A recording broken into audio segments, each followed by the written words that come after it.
Welcome back to Midrash Umaisa, sharing two stories in honor of the double Parsha, Parshas Behar Bechukosai, even though both of them really connect to Psukim in Parshas Behar. Rav Zusha of Anipoli, in the beginning of his avoda, would travel incognito. People didn't know his greatness, and he would take simple jobs. One time he was teaching the children of a farmer out in a village someplace, and the farmer liked him and knew that he was needy, so he actually gave him above and beyond the basics of his salary, and he really supported him nicely. The farmer also saw tremendous bracha in all of his endeavors, and he earned a very nice profit. At one point, Rav Zusha asked for permission to take a break and go away for a couple of weeks. The employer granted it to him, and when Rav Zusha came back, so he asked him, "Where did you go?" He said, "Well, I had to go to my Rebbe, the Maggid of Mezrich." So suddenly a light went off above the head of this farmer. He said, "Wait a second. I give this, Melamed money, and Hashem has blessed me with great success. Now this Melamed has a Rebbe who is obviously far greater than him. Why don't I support the Rebbe, and then I'll have even more success?" And so he did. He cut down the amount of money he was giving to Rav Zusha, and he found a way to send money to the Maggid of Mezrich. His profits started going down all over the place. He called over Rav Zusha and he says, "Can I ask you a question?" He says, "You know and I know that your Rebbe is far greater than you are. And I decided that I would send money to support him. And yet, not only do I not have the same bracha that I got by supporting you, I have less." So Rav Zusha said, "I'll explain it to you." He says, "I'm an unworthy Jew.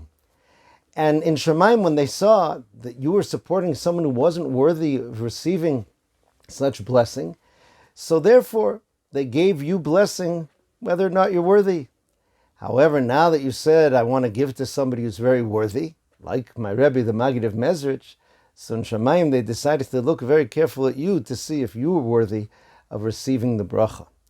So when the Torah tells us, when your friend goes down in his financial standing, you have to support those with you. Rav Zusha was saying, don't be fussy with your portfolio. Don't decide that this person is a grade A ani, and therefore I'm going to get far more benefit from it.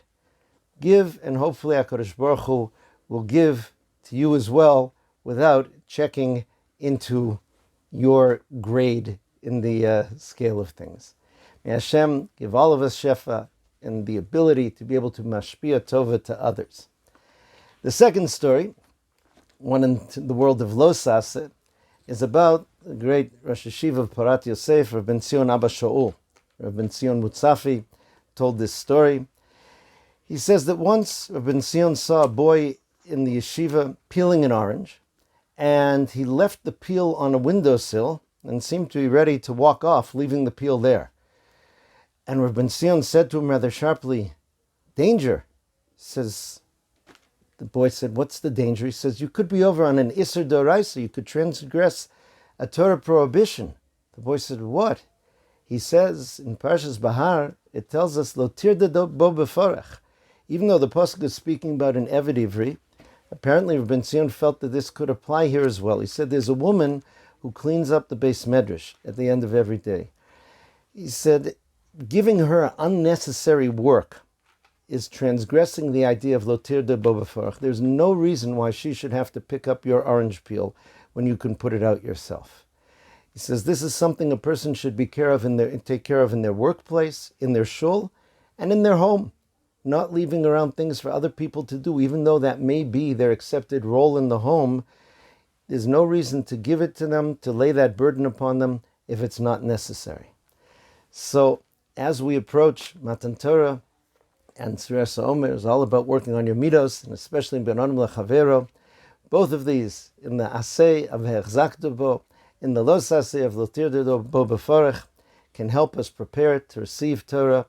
Yirtzeh Hashem, happily, together with all of Am Yisrael, have a wonderful Shabbos.